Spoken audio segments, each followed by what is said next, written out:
A long time ago in the land of Canaan, there was a man named Jacob, also known as Israel. He had 12 sons, but one of them was very special to him. His name was Joseph. Joseph was the 11th son, born to Jacob at his old age, and his mother was Rachel, Jacob's favorite wife.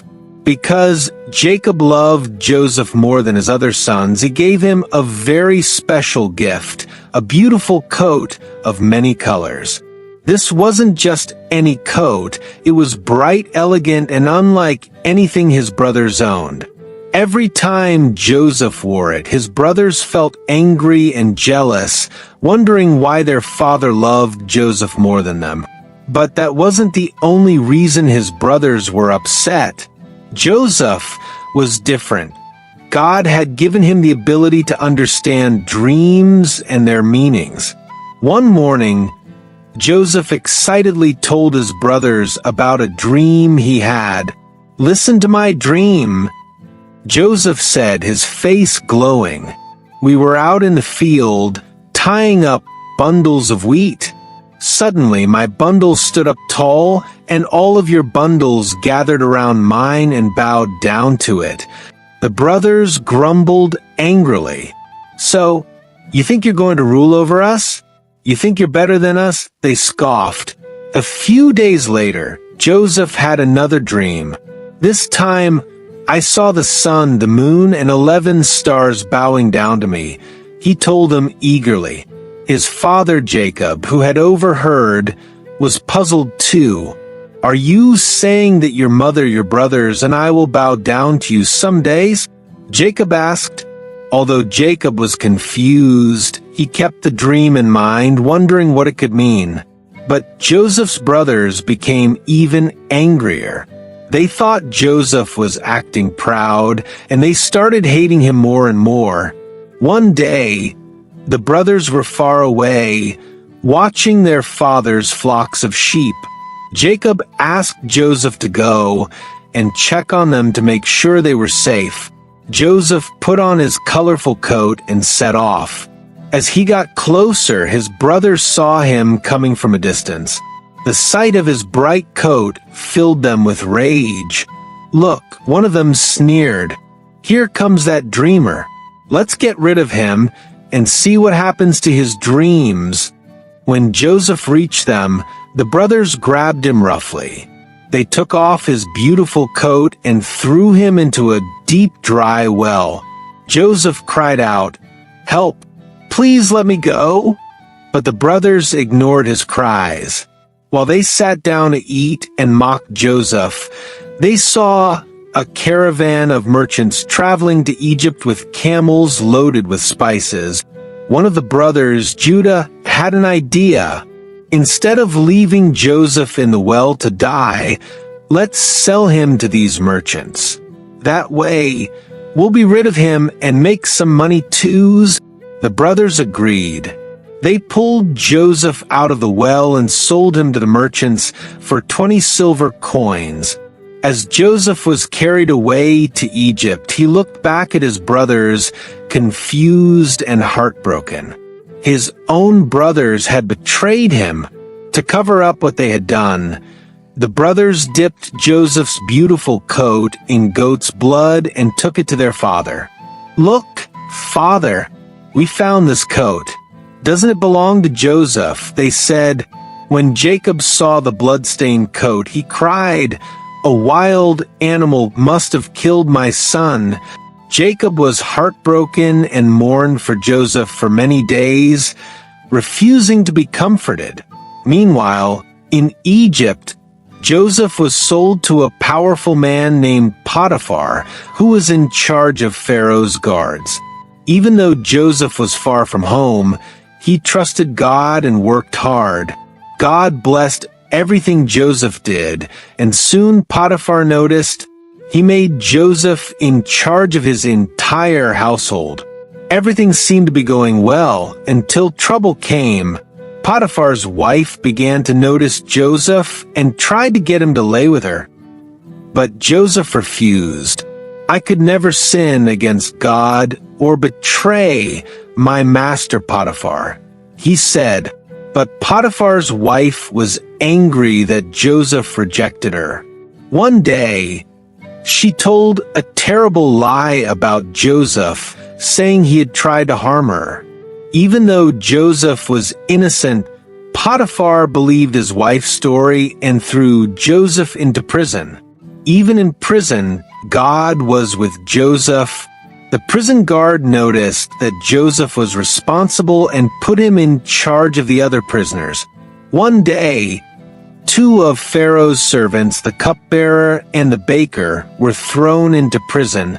Both of them had strange dreams on the same night and were worried because they didn't know what the dreams meant. Joseph said, "God can help me understand your dreams. Tell them to me." The cupbearer said, "I dreamed that I saw a grapevine with 3 branches. The grapes ripened, and I squeezed them into Pharaoh's cup." Joseph smiled and said, "Your dream means that in 3 days, Pharaoh will restore you to your position as cupbearer." The baker shared his dream next. "I dreamed that I was carrying 3 baskets of bread on my head, but birds came and ate the bread." Joseph's face grew serious. "In 3 days, Pharaoh will execute you, and the birds will eat your flesh," he said sadly. 3 days later, everything happened just as Joseph had said.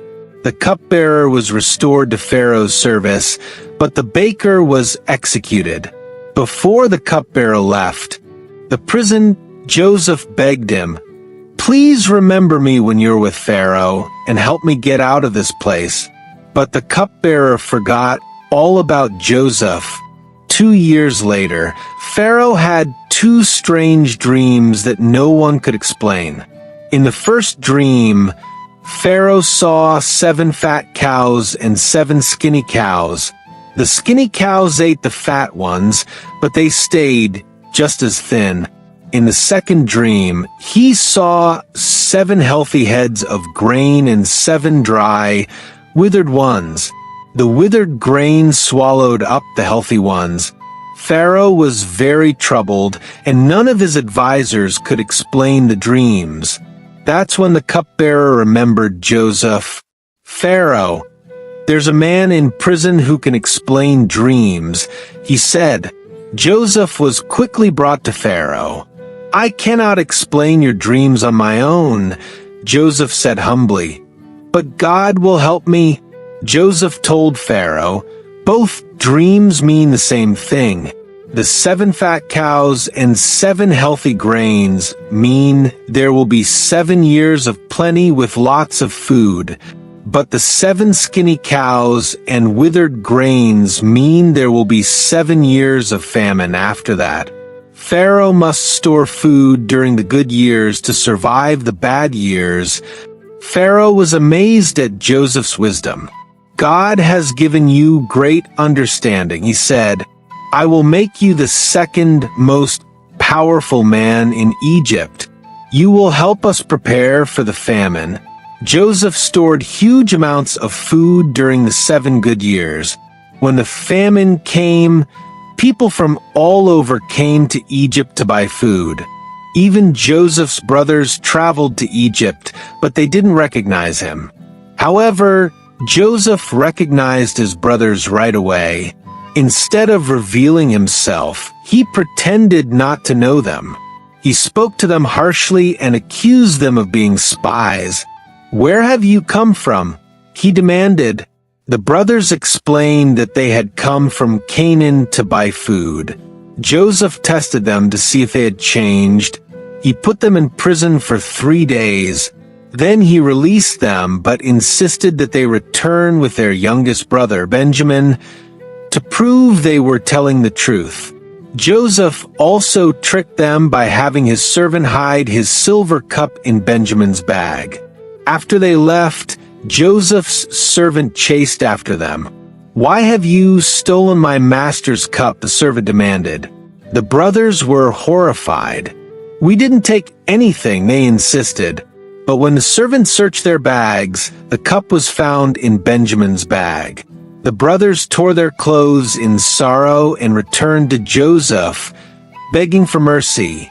Judah pleaded, "Take me as your slave instead, but let Benjamin go back to our father."